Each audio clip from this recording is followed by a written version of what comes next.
দিল্লির পরে কলকাতা সিইওকে চিঠি দিলেন অভিষেক বন্দ্যোপাধ্যায়। মনোজ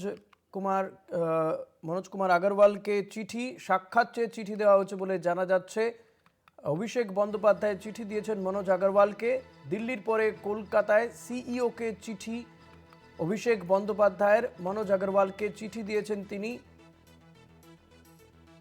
দিল্লির পরে কলকাতা রাজ্যের নির্বাচন কমিশনের সিইওকে চিঠি দিয়েছেন মনোজ আগরওয়াল, তাকে চিঠি দিয়েছেন অভিষেক বন্দ্যোপাধ্যায়।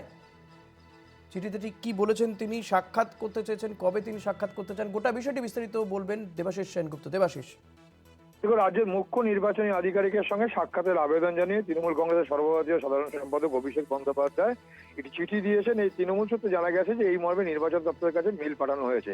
দলীয় সূত্রের দাবি যে অভিষেক বন্দ্যোপাধ্যায়ের নেতৃত্বে 10 সদস্যের প্রতিনিধি দল আগামী 27শে জানুয়ারি রাজ্যের মুখ্য নির্বাচন আধিকারিক মনোজ কুমার আগরওয়ালের সঙ্গে সাক্ষাৎ করতে চেয়েছে, কিন্তু এখনো পর্যন্ত নির্বাচন দপ্তর সূত্রে কিন্তু এমনটা কোনো খবর কিন্তু এখন পাওয়া যায়নি। এবং যতদূর জানা যাচ্ছে যে তারা বলেছে এই সংক্রান্ত বিষয় পরে সিদ্ধান্ত জানানো হবে। এবং ইতিমধ্যেই জানো যে এসআইআর নিয়ে যে ঘটনা চলেছে, অর্থাৎ নির্বাচন সংক্রান্ত সাম্প্রতিক যে প্রশাসনিক প্রক্রিয়া এবং ভোটার তালিকা বিশেষ নিবিড় সংশোধনী পর্ব নিয়ে আলোচনার উদ্দেশ্যেই সাক্ষাৎ বলে জানা যাচ্ছে।